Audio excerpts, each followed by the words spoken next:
19ویں دونوں بابوں کا انشاءاللہ آج مختصر سا خلاصہ اور اس کی مختصر سی تفسیر آپ کے سامنے انشاءاللہ رکھی جائے گی۔ سب سے پہلے قرآن کریم کا 18واں پارہ لیتے ہیں۔ پارے کی شروعات ہو رہی ہے قد افلح المؤمنون، اس سورہ کا نام ہی سورہ مومنون ہے۔ پارے کی شروعات ہو رہی ہے قد افلح المؤمنون، مومنین لوگ کامیاب ہو گئے، مومن کامیاب ہو گئے۔ کون سے مومن کامیاب ہو گئے؟ اب آگے اللہ رب العالمین نے ان کی صفتیں بیان فرمائی ہیں، ان کی خوبیاں بیان فرمائی ہیں کہ وہ کون سے مومن ہیں جو کامیاب ہو گئے۔ فرمایا الذین هم فی صلاتهم خاشعون، وہ لوگ جو اپنی نمازوں کے اندر خشوع و خضوع اختیار کرتے ہیں۔ خشوع معنی ہوتا ہے اللہ رب العالمین سے ڈرنا، اندرونی طور پر اللہ رب العالمین سے ڈرنا، اس کا نام خشوع ہے۔ اور خضوع کا مطلب یہ ہوتا ہے کہ یکسوئی کے ساتھ، سکون کے ساتھ اللہ رب العالمین کے سامنے کھڑے ہو جانا، اور جو نماز کی تلافی، نماز کے منافی جتنی بھی چیزیں ہیں وہ ساری چیزوں کو چھوڑ دینا، ترک کر دینا۔ بہت سارے لوگوں کو آپ نے دیکھا ہوگا وہ اپنی داڑھی سے ہی کھیلتے رہتے ہیں پوری نماز کے اندر، کبھی گزار رہے ہیں، کبھی سہلا رہے ہیں، کبھی اس کو کھینچ رہے ہیں کر کے۔ کچھ لوگ ہوتے ہیں اور وہ کھجلیاں بہت رکھتے ہیں، انہوں نے یہاں پہ جایا اور اس کے بعد پھر یہاں شروع کر دیا۔ تو کچھ لوگ ہوتے ہیں آپ نے دیکھا ہوگا وہ جوانیاں دیتے ہیں پوری نماز، یوں بڑا سا منہ پھاڑیں گے اس طریقے سے، پورا بڑا منہ نماز کے اندر۔ تو یہ خشوع خضوع کے منافی چیزیں ہیں۔ اس کا مطلب یہ ہے کہ آپ کا من نہیں لگ رہا ہے نماز پڑھنے میں، آپ کا دل نہیں لگ رہا ہے نماز پڑھنے میں۔ جیسے بہت سارے لوگ ہوتے ہیں نا، روزہ تو رکھ لیتے ہیں لیکن دن بھر کیا کرتے رہتے ہیں، آج روزہ بہت لگ رہا ہے، آج شربت دیکھ کے تو بالکل ایسا لگ رہا تھا کہ میں پی جاؤں۔ دھوپ کتنی تیز تھی، بالکل باہر نکلے ہم لوگ، ٹھنڈے پانی کی عادت ہے۔ کچھ لوگ روزہ رکھنے کے بعد اس طریقے کی بات ہے، کچھ لوگ نماز پڑھنے کے بعد ایسا لگتا ہے وہ اللہ پر احسان کرنے کے لیے آئے، جیسے روزہ رکھ کے احسان کر رہے ہیں اللہ۔ ایسے ہی بہت سارے لوگ کیا کرتے ہیں، نماز پڑھنے کھڑے ہوتے ہیں تو بس کسی طریقے سے نماز پوری ہو جائے، 2 رکعت کی، 4 رکعت والی نماز، اور جس نے امام صاحب نے لمبی صورت کر دی، لمبی قرات کر دی، کم پڑھ رہی ہے، ہلکی پڑھ رہی ہے، عادت نہیں ہے اتنی دیر تک کھڑے ہونے کی، بزرگ ہیں، یہ ہیں، وہ ہیں، پارا دنیا بھر کی باتیں، یہ خشوع خضوع کے خلاف چیز ہے۔ دیکھیے اللہ تعالیٰ نے کہا تھا افلح المؤمنون، میں یہاں پر ایک نقطہ بتاتا ہوں آپ کو، ایک پوائنٹ بتاتا ہوں آپ کو۔ افلاح کے معنی عربی زبان کے اندر کامیاب ہونا ہوتا ہے، اور اسی یہ فلاح سے بنا ہے، یہ لام اور فلاح، فلاح کے معنی کامیابی ہوتا ہے۔ نماز اذان میں کیا کہتے ہیں، حی علی الفلاح، آؤ کامیابی کی طرف، یہ کہتے ہیں نا، تو فلاح کے معنی کامیابی، افلاح کے معنی کامیاب ہو گئے، قد افلح المؤمنون کامیاب ہو گئے۔ لیکن دیکھو عربی زبان میں فلاح کے معنی بھی کامیاب ہونا، اور عربی زبان میں فوز کے معنی بھی کامیاب ہونا ہوتا ہے، فوز، بے واو سے فوز، دونوں کے معنی کامیاب ہونا ہوتا ہے۔ لیکن فوز اور فلاح میں فرق ہوتا ہے۔ یہاں پہ فلاح کا لفظ استعمال کیا ہے اللہ رب العالمین نے، فلاح کے معنی ہوتا ہے انسان جب کامیابی حاصل کرے اس میں اس کی محنت بھی شامل ہو، بس سمجھ رہے، انسان کی محنت بھی شامل ہو، اس میں وہ کامیابی حاصل کرے، کسی چیز کو حاصل کرنا، تو اس میں جو کامیابی حاصل کی ہے اللہ کو دیتا ہی ہے، لیکن اس میں اس کی محنت بھی شامل ہو، ایسی کامیابی کو فلاح کہتے ہیں۔ اسی لیے عربی زبان میں فلاح کے معنی کسان ہوتا ہے۔ کسان کیا کرتا ہے، کتنی محنت کرتا ہے، کھیتوں کے اندر دانا ڈالتا ہے، پانی لگاتا ہے، کھیت جوتتا ہے، ہل لے کے جاتا ہے، دیکھ بھال کرتا ہے، سب کچھ کرتا ہے، محنت کرتا ہے، اس کے بعد اللہ اس کو کامیابی دیتا ہے۔ تو جس کامیابی میں محنت بھی شامل ہو انسان کی، اس کامیابی کو کہتے ہیں فلاح۔ اللہ فرماتا ہے قد افلح المؤمنون، مومن لوگ کامیاب ہو گئے۔ اس طریقے سے اللہ رب العالمین نے پھر صفت بیان فرمائی، کون مومن لوگ فی صلاتہم خاشعون، نماز میں خشوع و خضوع اختیار کرتے ہیں، والذین هم للزکاۃ فاعلون، زکات ادا کرتے ہیں، اپنے شرمگاہوں کی حفاظت کرتے ہیں۔ اس طریقے سے اللہ رب العالمین نے 6-7 صفتیں مومنین کی بیان فرمائی کہ یہ لوگ کامیاب ہو گئے۔ آگے اللہ رب العالمین نے دیکھیے نبیوں کی ذات کو اللہ رب العالمین نے مخاطب کرتے ہوئے فرمایا، عام انسانوں کی بات نہیں چل رہی ہے، نبی جو اشرف المخلوقات کے اندر بھی سب سے اشرف ہے، سب سے اعلیٰ، سب سے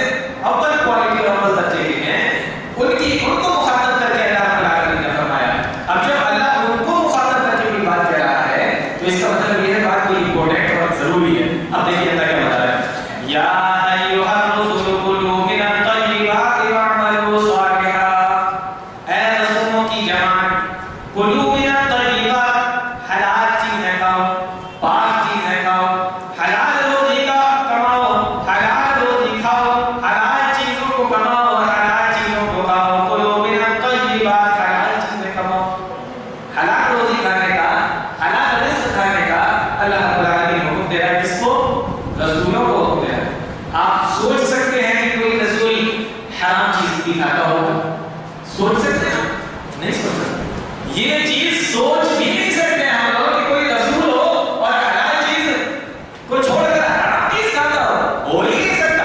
اس کے باوجود بھی جن کے بارے میں شک بھی نہیں پیدا کیا جا سکتا ان کو اللہ رب العالمین نے حرام چیزوں سے بچنے کا اور حلال چیزیں کھانے کا حکم دے رہا ہو تو پھر ہم لوگوں کے لیے کتنا ضروری ہو جاتا ہے. اور دیکھیے ایک چیز اور اس آیت کے اندر اللہ نے کہا کلوا من الطیبات واعملوا صالحا.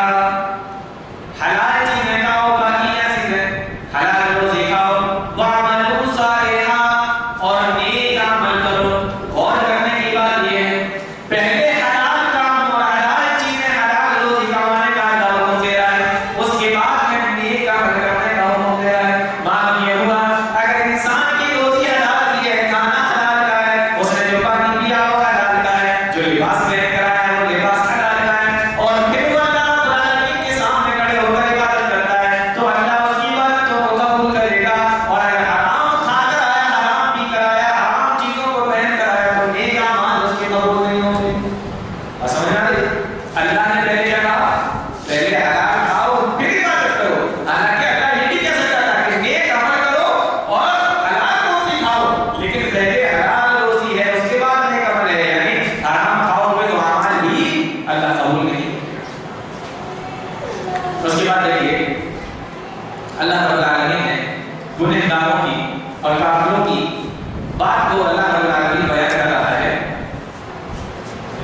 حتی اذا جاء احدهم الموت قال رب ارجعون.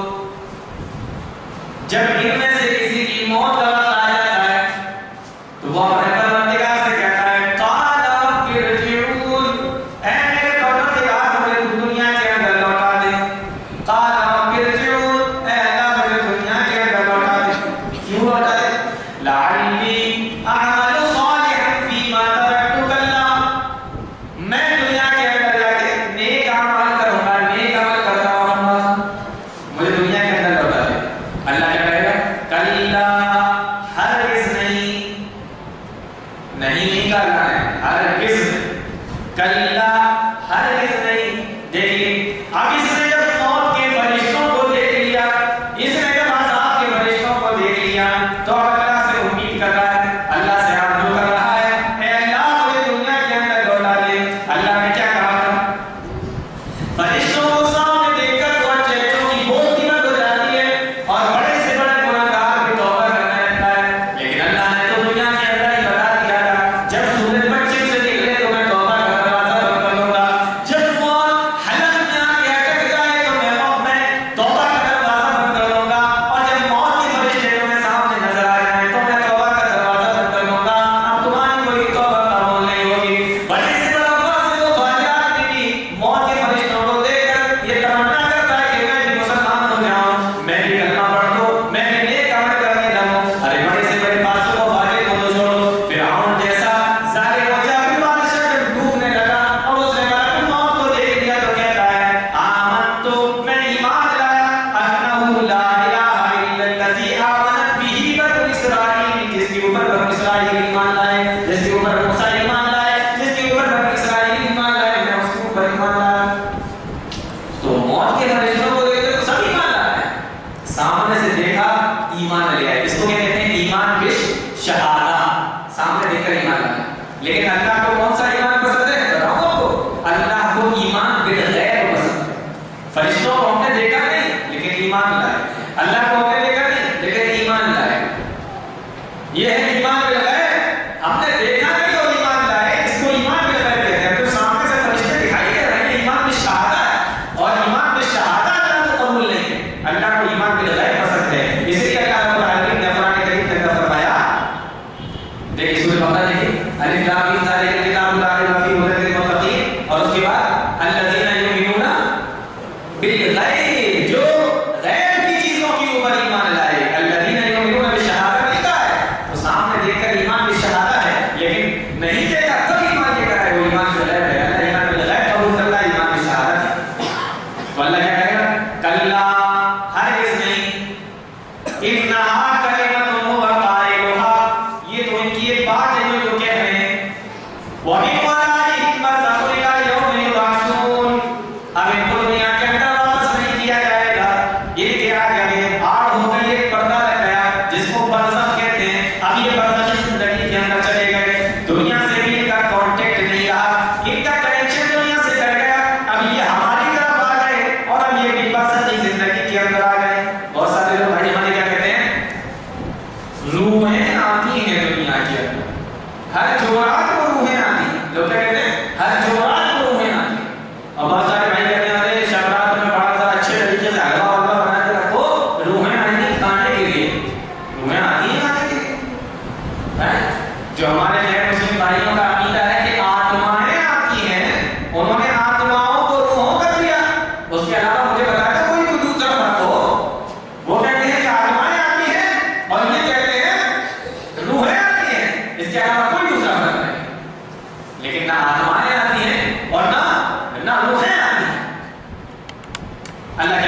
سجین میں پہنچ گئے. اب وہ جیل کس کی ہے؟ اللہ کی ہے. اس پہ نگراں کون ہے؟ فرشتے ہیں. دنیا کی جیل نہیں ہے توڑ کے بھاگ گئے, رشوت دے کے بھاگ گئے, بیل میں باہر نکل آئے, آزاد گھوم رہے, نیتاؤں سے اچھے تعلقات دے رہے. دنیا کی جیل نہیں ہے وہ اللہ کی جیل ہے. فرشتے ہیں وہاں پر. نیک آدمی ہوگا تو دنیا میں آئے گا, وہ بھی آنا چاہے گا, اور اگر بدکار فاسق و فاجر گنہگار آدمی ہوگا تو فرشتے آنے لگیں گے اس کو. ہمارے بھائی لوگ کہتے ہیں روحیں آتی ہیں, لگتا ہے فرشتے سے چھوڑ دو کبھی جاؤ تو اپنے آ جاؤ. دیکھو ذرا حالت کیا ہے. اس عقیدے کا رد ہوتا ہے قرآن کی عیسائیت کے طرف سے. اس کے بعد میں سورہ نور شروع ہوتی ہے. یہ مدنی سورت ہے اور اس کے نازل ہونے کی جو وجہ بڑی مشہور ہے. حضرت عائشہ صدیقہ رضی اللہ تعالیٰ عنہا جو نبی کریم صلی اللہ علیہ وسلم کی چہیتی بیوی اور حضرت ابو بکر صدیق رضی اللہ تعالیٰ عنہ کی بیٹی تھی, ان کی عمر تہمت ہے. سن 5 ہجری میں ایک جنگ ہوئی تھی جس کو غزوہ بنی مصطلق کہا جاتا ہے. اس جنگ سے اللہ کے نبی صلی اللہ علیہ وسلم واپس آ رہے تھے. ایک جگہ پڑاؤ ڈالا. حضرت عائشہ صدیقہ کہتی ہیں کہ میں اپنے اونٹ سے گزری, کجاوے جو لگا ہوتا ہے اونٹ کے اوپر, اس میں سے باہر نکلی. میں اپنے قضائے حاجت کے لیے چلی گئی. ادھر اللہ کے نبی صلی اللہ علیہ وسلم نے چلنے کا حکم دے دیا. لوگ یہ سمجھے کہ اونٹ پر ہو گیا, نبی سمجھے اونٹی پر بیٹھے ہو گیا. میں وہاں سے جب آنے لگی تو جو ہار میں گلے میں پہنی ہوئی تھی, جو میں کسی سے لے کر گئی تھی, دیکھا وہ ہار کہیں ٹوٹ کے گر گیا. میں ڈھونڈنے کے لیے پھر واپس چلی گئی تو مجھے وہاں ٹائم لگ گیا, یہاں قافلہ چلا گیا. حضرت عائشہ کہتی ہیں جب میں نے دیکھا کہ قافلہ تو کہیں دور دور نظر نہیں آ رہا تو میں وہیں پر بیٹھ گئی جہاں میرا اونٹ بیٹھا ہوا تھا. جب ایک بات بتا دوں یہاں پر, کبھی بھی کوئی بچہ یا کوئی بھی آدمی اگر کھو جائے, اپنے ماں باپ سے بچھڑ جائے, بھائیوں سے بچھڑ جائے, تو وہیں پر رک جائے جہاں سے بچھڑا تھا. یہ بہت بڑی بات تھا. جہاں سے بچھڑا تھا وہیں پر رک جائے, وہیں پر کھڑا ہو جائے یا وہیں بیٹھ جائے جہاں سے اس کے ماں باپ یا اس کے بھائی وہاں سے جدا ہوئے ہیں, وہیں ہو. کیونکہ یہ لوگ تلاش کرتے ہوئے سب سے پہلے نہیں ہیں. یہ تلاش کرتے ہوئے کہ یہاں سے غائب ہوا تھا, سب سے پہلے رکھنا ہے. کوئی بھی آدمی ہو پہلے وہیں سے شروعات کرے. اس کے بعد اب آپ انہیں ڈھونڈنے نکل جائیں گے, وہ آپ کو ڈھونڈنے نکل جائیں گے تو معاملہ خراب ہو جائے گا. اس لیے وہیں بیٹھ جاؤ, تم مت جاؤ ڈھونڈنے کے لیے, وہ تمہیں ڈھونڈتے ہوئے. حضرت عائشہ وہیں بیٹھ گئے. اس کے بعد حضرت عائشہ کہتی ہیں مجھے نیند آتی ہے, میں سو گئی. صفوان ابن معطل ایک صحابی ہیں, وہ پیچھے پیچھے رہتے تھے قافلے کے, ان کو رکھا ہی اس لیے جاتا تھا کہ کسی کی کوئی چیز گر گئی ہو, چھوٹ گئی ہو تو وہ پیچھے اپنے اونٹ پہ لاد کر لے کے آتے تھے. ان کا کام ہی یہی تھا, وہ قافلے کے پیچھے رہتے تھے. انہوں نے جب دیکھا حضرت عائشہ صدیقہ رضی اللہ عنہا کو تو انہوں نے اللہ اکبر زور سے کہا. حضرت عائشہ کی آنکھ کھل گئی. حضرت عائشہ صدیقہ رضی اللہ تعالیٰ عنہا کو صفوان بن معطل صحابی رسول نے اپنے اونٹ پر بٹھا دیا اور یہ ان کی لگام پکڑ کر لے کر آئے جہاں قافلہ تھا, وہاں آ کے چھوڑ دیا. بس یہ واقعہ تھا. منافقین کو موقع مل گیا اور اس کے بعد انہوں نے حضرت عائشہ صدیقہ ام المومنین, تمام مومنوں مسلمانوں کی ماں, نبی کریم صلی اللہ علیہ وسلم کی بیوی کے اوپر تہمت لگائی اور اس طریقے کے الزام لگائے کہ میری زبان قاصر ہے. میں آپ کو الزام نہ بتاؤں. مدینہ کے اندر ہنگامہ, اللہ کے نبی صلی اللہ علیہ وسلم پریشان. 1 مہینہ ہو گیا کوئی وحی بھی نازل نہیں ہو رہی. مدینہ کے اندر بحران برپا ہے, یہ کیا ہوگا کیا ہوگا. 1 مہینہ ہو گیا وحی بھی نازل نہیں ہوئی اللہ کے نبی کو کہ پتہ چلے سچ کیا ہے, جھوٹ کیا ہے, واقعہ کیا ہے. اللہ کے نبی صلی اللہ علیہ وسلم بار بار حضرت عائشہ سے کہہ رہے ہیں اے عائشہ اگر تجھ سے غلطی ہو گئی ہو تو معافی مانگ لے, توبہ کر لے. حضرت عائشہ صدیقہ کہتی ہیں اے اللہ کے نبی اگر میں یہ کہہ دوں گی کہ میں نے کوئی غلطی نہیں کی ہے تو لوگ تو یہ سوچیں گے ہر آدمی غلطی کرنے کے بعد یہ کہتا ہے میری غلطی کیا ہے. چور کی چوری کرنے کے بعد یہی کہتا ہے میں نے تو چوری نہیں کی. ہر آدمی اپنی صفائی پیش کرتا ہے. اس لیے اور اگر میں یہ کہوں گی تو میرا اللہ رب العالمین جانتا ہے کہ مجھ سے غلطی ہوئی ہے کہ نہیں. اللہ کے نبی صلی اللہ علیہ وسلم اور لوگوں سے پوچھ رہے ہیں جو حضرت عائشہ کے قریب تھے, ان لوگوں سے پوچھ رہے ہیں کہ ذرا ایک چار چلن بتائیے, ان کے طور طریقے بتائیے, کیسے رہتی تھی. اس سے کچھ اندازہ لگے تو ایک لونڈی تھی, بریرہ اس کا نام تھا. اللہ کے نبی نے اس کو بلایا، کہا کہ عائشہ کے بارے میں کچھ جانتی ہو، کچھ پتا ہے عائشہ کے بارے میں، کچھ ایسی باتیں جو مجھے نہ معلوم ہو؟ تو بریرہ ڈونڈی وہ حضرت عائشہ سے بھی زیادہ قابل تھی، اور وہ کہنے لگی ہاں ایک بات تو میں نے دیکھی ہے۔ کیا دیکھی کوئی؟ میں نے یہ دیکھی ہے کہ عمر چونکہ ان کی کم ہے، آٹا ڈھونڈ کے رکھ دیتی ہے، سو جاتی ہے، بکری آٹا کھا جاتی ہے، لو مارو کیا کہتے ہیں اس کو، مارو گھٹنا پھوٹے سب اونچ پوچھے جا رہا ہے، وہ ان سے بھی زیادہ قابل ہے۔ لیکن جو گولی باری عورتیں ہوتی ہیں نا وہ ایسی ہوتی ہیں، انہیں نہیں پتا کہ کیا پوچھا جا رہا ہے، کیا چل رہا ہے۔ کیا کچھ خاص بات بتاؤ عائشہ کی بہو بکری آٹا کھا جاتی ہے، بتا رہی اللہ کے نبی چلو ٹھیک ہے۔ حضرت علی سے کہتے ہیں حضرت علی کیا کیا ہے؟ حضرت علی کہتے ہیں اللہ کے نبی اللہ رب العالمین نے آپ کے لیے بہت راستے کھولے، عائشہ سے اچھی اچھی آپ کو ملے ہیں۔ اللہ کے نبی صلی اللہ علیہ وسلم اسامہ بن زید سے پوچھا، اسامہ بن زید کہ اللہ کی قسم کھا کر کہتا ہوں عائشہ یہ کام کر ہی نہیں سکتی۔ تو اس طریقے کا معاملہ چلتا رہا۔ ایک مہینے کے بعد اللہ رب العالمین نے سورہ نور نازل فرمائی، اور اس سورت کے اندر اللہ رب العالمین نے حضرت عائشہ صدیقہ رضی اللہ تعالی عنہا کی برات کو ظاہر کیا، اور ان کی پاکی کو، ان کی صفائی کو بیان فرمایا، اور اس کے اندر کئی چیزیں بیان فرمائی، لیکن میں نے 2 آیتیں کوٹ کی ہیں آج کے لیے، وہ دیکھ لیجیے کیا کہا اللہ رب العالمین۔ زنا کرنے والوں کے تعلق سے اللہ فرماتا ہے الزانیۃ والزانی فاجلدوا کل واحد منہما مئۃ جلدہ۔ اگر چاہے وہ زنا کرنے والا مرد ہو، چاہے زنا کرنے والی عورت ہو، فاجلدوا کل واحد منہما مئۃ جلدہ، اگر وہ دونوں کنوارے ہیں تو 100 کوڑے ان کو مارے جائیں گے، اور 1 سال کے لیے ان کو شہر سے باہر نکال دیا جائے گا، عورت کو رکھا جائے گا، مرد کو باہر بھیج دیا جائے گا تاکہ دوبارہ ان کی ملاقات نہ ہو جائے۔ اور اگر شادی شدہ ہے تو رجم کا حکم ہے، یہ تو سزا ہے زنا کرنے والوں کی، لیکن اگر کسی نے نہیں کیا اور دوسرے نے اس کے اوپر الزام لگا دیا تو اس کو یہ کیا کرنا ہے؟ بیان فرمایا والذین یرمون المحصنات ثم لم یأتوا بأربعۃ شہداء، تو اس کو 4 گواہ لانا پڑیں گے۔ اگر کوئی کسی کے اوپر زنا کا الزام لگا رہا ہے، اگر کوئی کسی کے اوپر تہمت لگا رہا ہے تو 4 گواہ لے کر آئے، 4 گواہ، وہ بھی کہے میں نے دیکھا، وہ بھی کہے میں نے دیکھا، تیسرا بھی کہے میں نے دیکھا ہے، چوتھا بھی کہے میں نے دیکھا ہے۔ ان چاروں میں سے اگر کسی ایک نے بھی کہہ دیا کہ نہیں میں صحیح سے نہیں دیکھ پایا تو گواہی نہیں مانی جائے گی۔ 3 کہہ رہا میں نے دیکھا، چوتھا کہا صحیح سے نہیں دیکھ پایا، تھوڑا اندھیرا تھا، اب گواہی نہیں مانی۔ 4 کا گواہ، اور اگر گواہی صحیح سے پیش نہیں کر سکے تو اب کیا ہوگا؟ فَجْلِدُوهُمْ ثَمَانِينَ جَلْدَةً، تو جس نے یہ کہا مجھے صحیح سے نہیں پتا اسے تو چھوڑ دیا جائے گا، اور باقی سب وہ 80 کوڑے مارے جائیں گے۔ کسی کی عزتوں سے کھیلنا، کسی کو سر بازار بدنام کرنا، اسلام اس کی قطعاً اجازت نہیں دیتا۔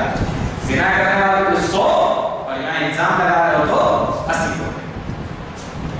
اچھا اس سورہ نور کی ایک اور آیت دیکھ لیتے ہیں، بہت پیاری ہے۔ اللہ رب العالمین فرماتا ہے، دیکھیے اب راستے بند کر رہا ہے، زنا کے راستے بند کر رہا ہے۔ یا ایھا الذین آمنوا لا تدخلوا بیوتا غیر بیوتکم، اے ایمان والو جب تمہیں کسی دوسرے کے گھر میں جانے کی ضرورت پڑ جائے، حتی تستأنسوا، تو اس کے گھر کے اندر داخل مت ہو، حتی تستأنسوا، یہاں تک کہ اس سے اجازت لے لو، جب وہ اجازت دے دے وتسلموا، تو سلام کر کے اس کے گھر کے اندر داخل ہو جاؤ۔ پہلے اجازت لے لو پھر سلام کر کے اس کے گھر کے اندر داخل ہو جاؤ۔ ہمارے یہاں اگر کسی کو کسی کے گھر میں جانے کی ضرورت پڑ جاتی ہے، میں نے تو خود دیکھا کئی بار ایسے لوگوں کو دیکھا ہے، دروازے پہ کھڑے ہوئے اور سیدھے گھر کے اندر جہاں جانا ہے، جس نے جانا ہے، سیدھے اندر دروازے کے اندر، نہ کھٹکھٹانا، نہ پوچھنا، نہ بولنا، سیدھے اندر۔ بھابھی بھائی ہیں اور سیدھے اندر والے کمرے بیڈ روم تک پہنچے، بھابھی بھائی ہیں کہتے، چچی چچا ہیں کہتے، اندر والے کمرے تک پہنچے، اجازت دے کے جانے کا ہوگا۔ اس طریقے سے کسی کے گھر کے اندر سے نہ گھس جاؤ۔ تو یہ اللہ رب العالمین راستے بتا رہا ہے کہ تم پاکی اور صفائی اور پرہیزگاری کے ساتھ کیسے رہ سکتے۔ اس کے بعد دیکھیے اللہ رب العالمین نے مردوں سے کیا کہا اور عورتوں سے کیا کہا۔ قُلْ لِلْمُؤْمِنِينَ يَغُضُّوا مِنْ أَبْصَارِهِمْ، اے نبی مومنوں سے کہہ دیجیے یغضوا من ابصارہم، کہ اپنی نگاہوں کو بست رکھے وَيَحْفَظُوا فُرُوجَهُمْ اور اپنی شرمگاہوں کی حفاظت کریں. یہی حکم عورتوں سے بھی ہے لیکن عورتوں سے پہلے مردوں سے بھی یہی حکم ہے. آج ہم لوگ عورتوں کے حقوق اور عورتوں کے پردے کے تعلق سے تو بڑی باتیں کرتے ہیں, بڑی لمبی چوڑی تقریریں چھاڑتے ہیں کہ عورت کو پردے میں رہنا چاہیے, عورت کو اس طریقے سے رہنا چاہیے, اس کا ایک بات بھی نہ دکھائی دے, اس کا ایک نام بھی دیں گے. اللہ تم سے کیا کہہ رہا ہے؟ پہلے تم سے کہہ رہا ہے یغضوا من ابصارکم, اپنی نظروں کو نیچے رکھو, اپنی نگاہوں کو نیچے رکھو, اپنی نگاہوں کو بس رکھو, ان کو تاکو مت, ان کو ڈھونڈو مت, ان کے پیچھے پیچھے اپنی نظروں کو مت لگاؤ. پہلے مردوں کو حکم ہو رہا ہے. اور آج کل تو ماحول یہ ہے اگر کوئی لڑکی کوئی عورت نکل کے جا رہی ہے یوں اس کو دیکھیں گے جیسے لگتا ہے گھر تک چھوڑ کے آئے. جب تک وہ نہیں جائے گی وہ بیچارے کسی دوسرے راستے پر نگاہیں پیچھے پیچھے پیچھے لگتا ہے جیسے گھر تک اس کو چھوڑ کے آئے. تو پہلے مردوں کو حکم ہو رہا ہے, اس کے بعد عورتوں کو حکم ہو رہا ہے. اب اس کے اندر بڑی تفصیل ہے, آپ لوگ سورہ نور کو پڑھ لینا, بہت اچھی, بہت بہترین سورت ہے, پڑھنے کے بہت اچھے احکام اس کے اندر ہیں. مرد بھی پڑھے عورت بھی پڑھے, جو کہ یہاں تو بہت کم ہوتا ہے, اس لیے میں نے اشارہ کر دیا. دیکھیے اب اسی سورہ نور کی ایک آیت ہوتی ہے بہت بہترین. اللہ رب العالمین فرماتا ہے وعد اللہ الذین آمنوا منکم وعملوا الصالحات. اللہ رب العالمین نے ان لوگوں سے وعدہ کر دیا جنہوں نے ایمان قبول کیا, ایمان لائے, وعملوا الصالحات اور نیک اعمال کیے. کیا وعدہ ہے؟ لَيَسْتَخْلِفَنَّهُمْ فِي الْأَرْضِ, کہ تمہیں دنیا کے اندر ہم بادشاہت عطا کریں گے, تمہیں دنیا کے اندر ہم خلافت عطا کریں گے, تمہیں دنیا کے اندر ہم بادشاہ بنائیں گے. كَمَا اسْتَخْلَفَ الَّذِينَ مِن قَبْلِهِمْ, جیسا کہ تم سے پہلے لوگوں کو بھی ہم نے دنیا کے اندر بادشاہ بنایا تھا. معلوم یہ ہوا ایمان لانے پر اور نیک اعمال کرنے پر اللہ رب العالمین دنیا کی بادشاہت عطا فرمائے گا. اور اگر یہ دونوں چیز نہیں ہوگی تو ہم سے بادشاہتوں کو بھی اللہ چھین لے گا. اللہ نے کہا ایک اور جگہ پر وَلَا تَهِنُوا وَلَا تَحْزَنُوا وَأَنْتُمُ الْأَعْلَوْنَ إِن كُنتُم مُّؤْمِنِينَ. او لوگو غم نہ کرو, پریشان مت ہو, تم ہی سربلند رہو گے, تم ہی کامیاب رہو گے. إِن كُنتُم مُّؤْمِنِينَ, شرط یہ ہے کہ تم مومن بن جاؤ, ایمان والے بن جاؤ. ایک حدیث سناؤ اسی آیت کے تحت, بہت پیاری حدیث ہے. حضرت عدی بن حاتم رضی اللہ تعالیٰ عنہ بیان کرتے ہیں میں ایک مرتبہ اللہ کے نبی صلی اللہ علیہ وسلم کے پاس میں آیا اور ہم نے نبی صلی اللہ علیہ وسلم سے آ کے شکایت کی, اے اللہ کے نبی راستے معمول نہیں ہیں, کبھی بھی مسافروں کو خطرہ بنا رہتا ہے, کوئی چور نہ آ جائے, کوئی ڈاکو نہ آ جائے, کوئی قافلے کے اوپر حملہ نہ کر دے, کوئی ختم نہ کر دے, کوئی مار نہ ڈالے, مال کو چھین نہ لے جائے, ہمیشہ یہ خطرہ بنا رہتا ہے. یہ شکایت کی اور عدی بن حاتم کہتے ہیں ہم نے ساتھ میں یہ شکایت بھی کی, اے اللہ کے نبی مسلمان بڑے غریب ہیں, مسلمان بڑے پریشان حال ہیں, مسلمانوں کے پاس یہ مال و دولت نہیں ہے. اللہ کے نبی جناب محمد رسول اللہ صلی اللہ علیہ وسلم نے جب میری یہ باتیں سنی, آپ نے ارشاد فرمایا, بخاری کی روایت ہے, اے آدمی پریشان نہ ہو, یہی آیت کریمہ دیکھو, وعد اللہ الذین آمنوا منکم وعملوا الصالحات لَيَسْتَخْلِفَنَّهُمْ فِي الْأَرْضِ, اللہ تمہیں بادشاہت عطا فرمائے گا. فرمایا اے آدمی ایک وقت ایسا آئے گا, ابھی تو راستوں کی شکایتیں کر رہے ہو, ایک وقت ایسا آئے گا کہ ہیرا سے ایک عورت چلا کرے گی اور مکہ میں آ کے وہ حج کیا کرے گی اور اس کو کسی بھی طریقے کا کوئی خطرہ محسوس نہیں ہوگا. مرد اپنا بچاؤ اچھے طریقے سے کر سکتا ہے, عورت اپنے اچھے طریقے سے بچاؤ نہیں کر سکتی, لیکن میرے نبی نے فرمایا کہ ایک عورت آیا کرے گی اور اس کو کوئی خطرہ محسوس نہیں ہوگا. نبی نے جب یہ بات بیان کی تو علی کہتے ہیں, حدیث کے الفاظ ہیں, میں من میں سوچنے لگا, میں اپنے دل میں سوچنے لگا, اچھا ہیرا سے چل کے مکہ آئے گی تو بیچ میں جو قبیلہ بنو طے کے لٹیرے اور ڈاکو رہتے ہیں وہ کہاں جائیں گے, یہ اپنے من میں سوچ وہ کہاں جائیں گے. اللہ کے نبی فرماتے ہیں آج ہم اس سے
عمر بن عبد العزیز کی حکومت میں وہ آ چکا ہے، مسلمان زکات لے کے گھوما کرتے تھے، لے لو کوئی ملتا نہیں تھا زکات کا، بولے ہم سے بولے تھے یہ اللہ تعالیٰ مان دو بس ہمارا۔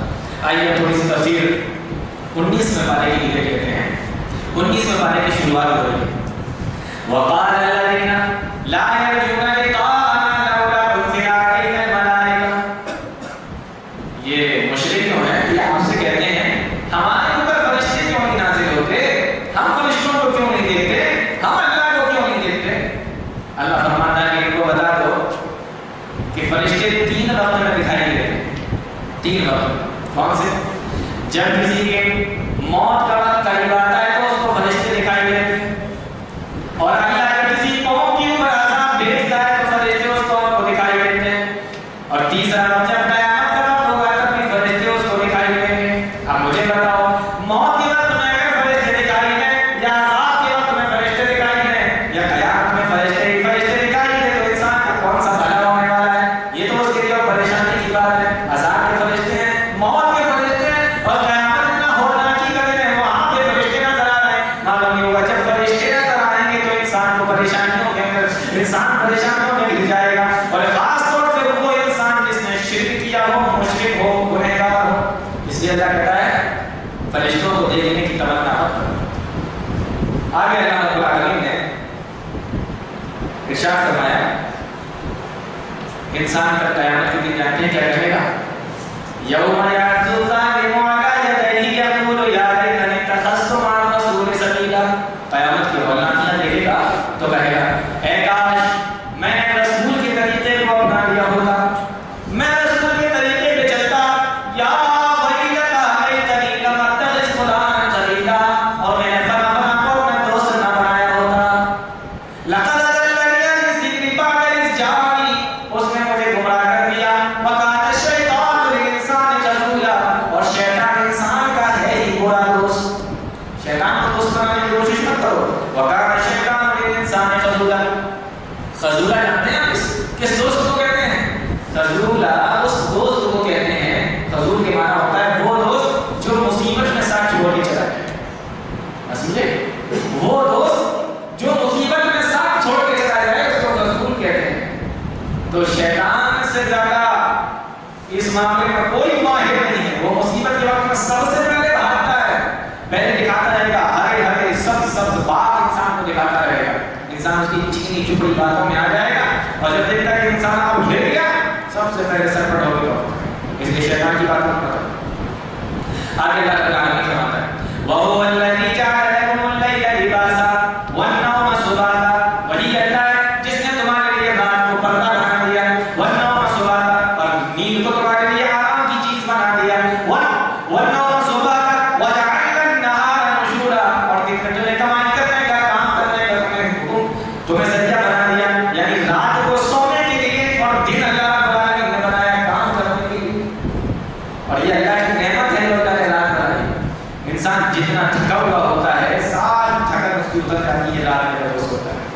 اور ہمارے بہت سارے بھائیوں کو عادت ہوتی ہے بلا وجہ رات میں جاگتے ہیں، بلا وجہ رات میں جاگتے رہتے ہیں، کیوں بیٹھے ہو؟ رات میں کون جاگتا ہے پتہ ہے؟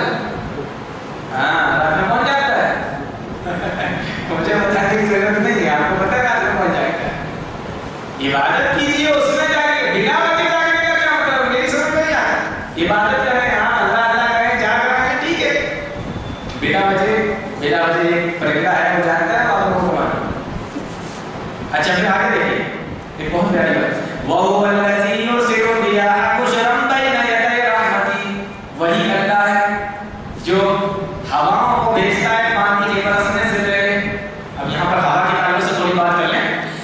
اللہ رب العالمین نے یہاں ریاح کا لفظ استعمال کیا۔ قرآن میں 2 الفاظ آئے ہوا کے لیے، ریح اور ریاح۔ ریح کہتے ہیں وہ ہوا جو عذاب لے کر ہے۔ قرآن میں جہاں پر بھی یہ لفظ استعمال ہوا ہے ریح کا، اس کے بعد عذاب کا ذکر ہوا ہے، اور جہاں پر بھی اللہ نے ریاح کا لفظ استعمال کیا وہاں رحمت کا نعمت کا ذکر اللہ نے کیا۔ معلوم یہ ہوا ریح ایسی ہوا کو کہتے ہیں جو عذاب لے کر آئے، اور ریاح ایسی ہوا کو کہتے ہیں جو رحمت کو لے کر آئے۔ پھر ہوا کی 4 قسم ہیں، یہ جو رحمت والی ہوا ہے اس کی 4 قسم ہیں، 4 قسم۔ ایک ہوا اتر سے دکن کی طرف جاتی ہے، اس کو شمالی ہوا کہتے ہیں. یہ جب ہوا چلتی ہے تو بارش زیادہ ہوتی ہے. نوٹ کیجیے گا. ایک ہوا ہوتی ہے اس کو جنوبی ہوا کہتے ہیں, وہ دکن سے اتر کی طرف جاتی ہے. جب یہ چلتی ہے نا بارش کے بادل ہوں گے بھی نا اپنے ساتھ پہ لے کے چلی جائے گی, ہونے نہیں دے گی بارش. اور ایک ہوا ہوتی ہے وہ پورب سے پچھم کی طرف جاتی ہے, اس کو صبا کہتے ہیں. وہ سب سے بہترین ہوا مانی جاتی ہے. اللہ کے نبی نے فرمایا میری مدد کی گئی ہے صبا کے ذریعے سے, یعنی پوربی ہوا کے ذریعے سے. اور ایک ہوا دور ہوتی ہے جو پچھم سے چلتی ہے پورب ہو جاتی ہے. اللہ نے ہوا کا عذاب جہاں پر بھی بھیجا تو یہی ہوا بھیجی جو پچھم سے چلتی تھی پورب کی طرف. ہوا کے باتوں سے سمجھاتے ہوئے اب آگے دیکھیں. اللہ رب العالمین مومنین کی صفت کو بیان کر رہا ہے, اپنے نیک بندوں کی صفت بیان کر رہا ہے. وَعِبَادُ الرَّحْمَنِ الَّذِينَ يَمْشُونَ عَلَى الْأَرْضِ هَوْنًا, میرے نیک بندے وہ ہیں جو زمین پر تواضع کے ساتھ میں چلتے ہیں, اکڑ کر نہیں چلتے. يَمْشُونَ عَلَى الْأَرْضِ هَوْنًا, زمین کے اوپر تواضع کے ساتھ, انکساری خاکساری کے ساتھ میں چلتے ہیں, اکڑ کر زمین پہ نہیں چلتے. اب یہاں پر میں آپ کو ایک علمی بات بتاتا ہوں. اللہ رب العالمین نے یہاں ہونا کا لفظ استعمال کیا, ہونا کا لفظ استعمال نہیں کیا. دو لفظ ہیں, ایک ہونا, ایک واو زبر ہو, نون علیہ دو لفظ ہے ہو ہے, اور ایک لفظ ہے ہونا, ایک واو پیش نون, نون علیہ دو لفظ ہے ہونا. ہونا اور ہونا دونوں چلنے کے معنی میں آتا ہے لیکن دونوں میں فرق ہے. اللہ نے ہونا کا لفظ استعمال کیا. ہونا جو لفظ استعمال کیا جاتا ہے وہاں اس چال کو کہتے ہیں کہ انسان, اس چال کو کہتے ہیں انسان تواضع کے ساتھ میں چلے. میری طرف دھیان دیجیے, بہت پیاری بات بتا رہا ہوں. اس چال کو کہتے ہیں انسان تواضع کے ساتھ میں چلے اور اس کی چال کے اندر وقار ہو, تواضع ہو اور وقار ہو, اس چال کو ہونا کہتے ہیں. اور ہونا اس چال کو کہتے ہیں کہ تواضع کے ساتھ میں چلے اور ایسے چلے کہ لگے جیسے کوئی بوڑھا جا رہا ہے یا کوئی بیمار مریض جا رہا ہے, اس کو ہونا کہتے ہیں. اللہ نے تواضع کے ساتھ چلنے کا حکم دیا لیکن وقار کے ساتھ بھی. بوڑھے مریض بیمار نہ لگنے لگو, ایسے بھی مت چلو کہ تم بوڑھے مریض بیمار لگنے لگو. تو اللہ نے ہونا بھی کہا, ہونا کہا, یعنی عاجزی کے ساتھ میں چلو لیکن چار میں وقار بھی ہونا چاہیے. یہ نہیں کہ آپ بالکل عاجزی کے ساتھ یوں چلنے لگ جائے جیسے ابھی بیچارے ICU سے نکل کے آئے ہیں, ابھی ان کو ابھی بالکل گلوکوز اور بوتل سب ان کی ہٹائی گئی ہے, ابھی نکل گئے. تو ہونا سے منع کیا, ہونا کا حکم دیا. فرق سمجھ میں آیا؟ نرم چال چلنا ہے زمین پر, لیکن اتنی نرم نہیں کہ مریض سے لگنے لگو اور بیمار لگنے لگو. ایسی چال چل, نرم چال چلنا ہے, اکڑ کے نہیں چلنا ہے, لیکن وقار بھی ہونا چاہیے. یہ بات ہوگی. اس کے بعد سورہ شعراء شروع ہوتی ہے. اس کے اندر اللہ رب العالمین نے 7 نبیوں کا تذکرہ کیا, اور وہ سارے نبی ابراہیم, نوح, صالح علیہ السلام, ہود علیہ السلام, لوط علیہ السلام اور موسیٰ علیہ السلام, ان سب کا تذکرہ میں گاہے بگاہے آپ لوگوں کے سامنے کر رہا ہوں اور کرتا جا رہا ہوں. اس لیے میں ان کی باتوں میں یہاں پہ وہ واقعات میں آپ کے سامنے نہیں رکھ رہا ہوں. یہاں پر ایک چیز سورہ شعراء کی دیکھ لیجیے. اللہ رب العالمین فرماتا ہے هل ننبئكم على من تنزل الشياطين, کیا میں تمہیں بتاؤں شیطان کس کے اوپر نازل ہوتے ہیں؟ میں تمہیں خبر دوں شیطان کس کے پاس کہاں ہے؟ اور سارے لوگ کہتے ہیں میرے قبضے میں جنات ہیں, ہم ابھی بتا رہے ہیں, ہے نا؟ ایسے لوگ ہیں نا دنیا کے اندر, میرے قبضے میں جنات ہیں, میرے قبضے میں ابھی پتا لگا دیتا ہوں جس نے تمہارے ساتھ کیا کیا, تمہارا چوری کا مال کدھر ہے, تمہارا یہ. اللہ کہتا ہے میں بتاؤں جنات کس کے قبضے میں ہوتے ہیں, کس کے پاس رہتے ہیں. هل ننبئكم على من تنزل الشياطين تنزل على كل افاك نسيم, ہر اس آدمی کے اوپر جو بہت زیادہ جھوٹا ہوتا ہے اور بہت زیادہ گنہگار ہوتا ہے, شیطان اس کے پاس میں, یعنی ایسے لوگوں کے پاس میں جانے کا دھوکہ مت کھا جانا. یہ گنہگار بھی ہوں گے اور جھوٹے بھی ہوں گے, تم سے جھوٹ بھی بول رہے ہوں گے. یلقون السلام واکثرهم کاذبون, شیطان ان کے کان میں کچھ اگر پھونک بھی دے, کچھ بتا بھی دے تو اس کے اندر وہ بہت سارے اپنی طرف سے جھوٹی باتیں تمہیں ملا کر بتاتے ہیں. یلقون السلام واکثرهم کاذبون. اور یہ سورہ شعراء ہے نا. اب آگے اللہ رب العالمین شاعروں کا ذکر کر رہا ہے. والشعراء یتبعهم الغاوون, اور شاعروں کو کے پیچھے اکثر چلنے والے گمراہی ہوتے ہیں. اگر ترانو فی کل وادی یہیمون, کیا تم نے شاعروں کو نہیں دیکھا کہاں کہاں وادیوں میں وہ بھٹکتے پھرتے ہیں. وَأَنَّهُمْ يَقُولُونَ مَا لَا يَفْعَلُونَ, اور اپنی زبان سے وہ کہتے ہیں جو انہوں نے کبھی کیا نہیں ہوتا ہے. شاعروں کو کبھی آپ نے دیکھا زندگی میں کبھی سمندر نہیں دیکھا ہوگا تو سمندر کے اوپر شاعری دیکھیں گے.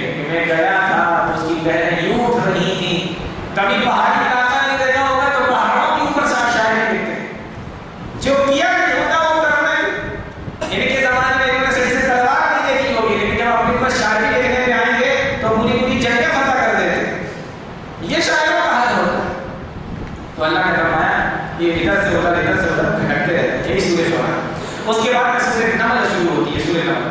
نمل کے معنی عربی زبان کے اندر ہوتا ہے چیٹی، اور اس سورت کے اندر چیٹی کا ایک واقعہ بیان کیا گیا، اس کا نام سورہ نمل رکھ دیا گیا. واقعہ کیا ہے؟ واقعہ حضرت سلیمان علیہ السلام اللہ رب العالمین نے جو ان کو حکومت دی تھی وہ یہ تھی، آپ جناتوں پر بھی حکومت کیا کرتے تھے، انسانوں پر بھی کرتے تھے، جانوروں پر بھی کرتے تھے، ہوا تک پر حضرت سلیمان علیہ السلام حکومت کرتے تھے. ایک مرتبہ اپنے لشکر کو لے کے جا رہے ہیں تو چیٹیاں وہاں اپنا نکلی ہوئی تھی سر. اب چیٹیوں کے لشکر نے دیکھا کہ ابھی تو سلیمان صاحب کا لشکر آ رہا ہے، تو ایک چیٹی کھڑی ہو کے آواز لگا رہی ہے، قالت نملۃ یا ایھا النمل ادخلوا مساکنکم، او چیٹیوں اپنے اپنے سوراخوں میں، اپنے اپنے بیٹوں میں، اپنے اپنے گھروں میں، اپنے اپنے مساکن کے اندر داخل ہو جاؤ، گھس جاؤ. لا یحطمنکم سلیمان وجنودہ، کہیں ایسا نہ ہو کہ سلیمان کا لشکر تمہیں کچل کر نکل جائے. سلیمان علیہ السلام نے اس کی بات سنی، اس کو بڑی فکر ہوئی. فتبسم ضاحکا من قولها، تو سلیمان علیہ السلام کی ہنسی نکل گئی اس کی بات سن کر. وقال رب اوزعنی ان اشکر نعمتک التي، اب چیٹی کی بات کو جب سلیمان علیہ السلام نے سن لیا تو اللہ سے دعا کیا، میرے پروردگار میں تیرا شکریہ ادا کرتا ہوں کہ تو نے مجھے ایسی حکومت عطا فرمائی. معلوم یہ ہوا کہ انسان کو ہمیشہ شکریہ ادا کرتے رہنا چاہیے کہ اس کو کوئی اللہ کی نعمتیں دی. اس کے بعد ایک اور پرندے کا ذکر ہے، اس کو بتا کے میں اپنی بات ختم کرتا ہوں. اسی صورت کے اندر آپ کو اگر پورا واقعہ سلیمان علیہ السلام کا پڑھنا ہو تو سورہ نمل کو پڑھیے گا، اس میں سلیمان صاحب کا پورا واقعہ بیان کیا گیا ہے اور عمر کے سوال وغیرہ کا پورا واقعہ ہے. حضرت سلیمان علیہ السلام سے کب پرندوں کی چیکنگ کی حاضری کی تو ایک پرندہ نہیں تھا جس کا نام ہدہد پرندہ تھا. وَتَفَقَّدَ الطَّيْرَ فَقَالَ مَا لِيَ لَا أَرَى الْهُدْهُدَ، ارے ہدہد پرندہ کہاں چلا گیا؟ تو بتایا کہ بہت دیر سے کھائے گئے ہو، وہ بغیر پوچھے بغیر بتائے ہواؤں میں سیر ہو رہی ہے آسمانوں کی، بہت دیر تک آئے. سلیمان علیہ السلام کہتے ہیں لَأُعَذِّبَنَّهُ عَذَابًا شَدِيدًا أَوْ لَأَذْبَحَنَّهُ أَوْ لَيَأْتِيَنِّي بِسُلْطَانٍ مُبِينٍ. آنے دو، اس سے پوچھوں گا کہاں گیا تھا، اگر اس نے صحیح چیز بتائی تو اس کو چھوڑ دیا جائے گا، نہیں تو اس کو سزا دی جائے گی. ہو سکتا ہے کہ میں اسے قتل بھی کر دوں، سزا بھی کر دوں. اب حضرت ہدہد صاحب آئے پڑھ کر تو سلیمان علیہ السلام نے بلایا کہ ادھر آئیے، کہاں گئے، کہاں سے آنا ہو رہا ہے. فَمَكَثَ غَيْرَ بَعِيدٍ، تھوڑی دیر گزری کہ حضرت بھی آئے. فَقَالَ أَحَطتُ بِمَا لَمْ تُحِطْ بِهِ، سلیمان علیہ السلام نے جب ان سے پوچھا تو جواب دیا کہ میں ایسی جگہ سے آ رہا ہوں اور ایسی خبر لے کر آ رہا ہوں جس کے بارے میں تمہیں بھی نہیں معلوم ہے. چیلنج کر رہا ہے سلیمان علیہ السلام کو، چیلنج کر رہا ہے. وہ تو ادھر ذبح کرنے کا پلان بنا کر بیٹھے ہیں، حضرت چیلنج کر رہا ہے. معلوم یہ ہوا کہ اگر انسان کو علم ہونا تو علم بولتا ہے، کہ تمہیں بھی نہیں پتا کہاں سے آ رہا ہے. وَجِئْتُكَ مِنْ سَبَإٍ بِنَبَإٍ يَقِينٍ، جواب دیا میں ملک سبا سے آ رہا ہوں اور ایک نبا لے کر آ رہا ہوں. نبا کے معنی خبر، میں ایک خبر کو لے کے آ رہا ہوں، ملک سبا سے آ رہا ہوں اور ایک نبا لے کر آ رہا ہوں. نبا کے معنی خبر ہوتا ہے، اسی سے لفظ بنا ہے نبی، جس کے معنی ہوتا ہے خبر دینے والا. سمجھ آ گئی؟ ہمارے بہت سارے بھائی نبی کا ترجمہ کرتے ہیں غیب کی خبر دینے والا، غیب کی خبریں بتانے والا، نبی کا ترجمہ کرتے ہیں. کہتے ہیں کہ نبی اس کو کہتے ہیں جو غیب کی خبر. یہ ہدہد جو ہے یہ بھی نبا ایک لے کر آیا ہے، یہ بھی ایک نبا لے کر آیا ہے.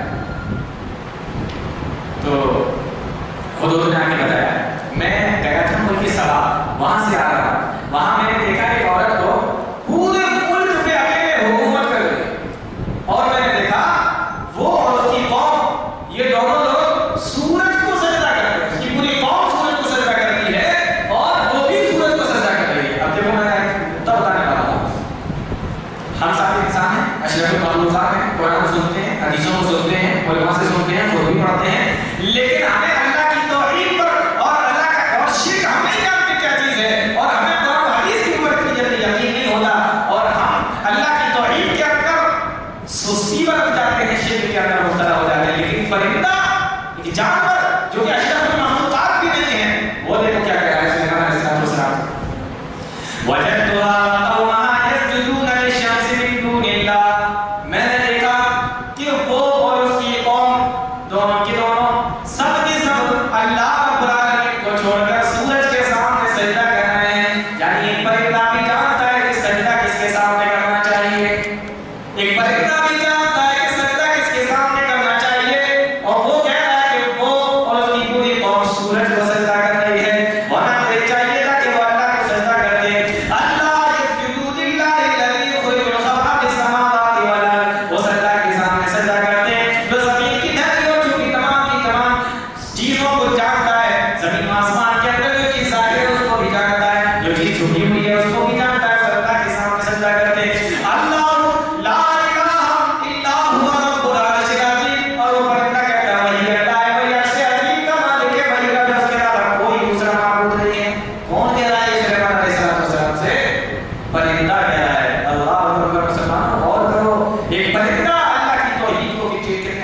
سمجھتا ہے، ایک ہم ہیں جو اللہ کی توحید کو بلا کر شرک کے اندر مبتلا ہے۔ بہرحال یہ پورا واقعہ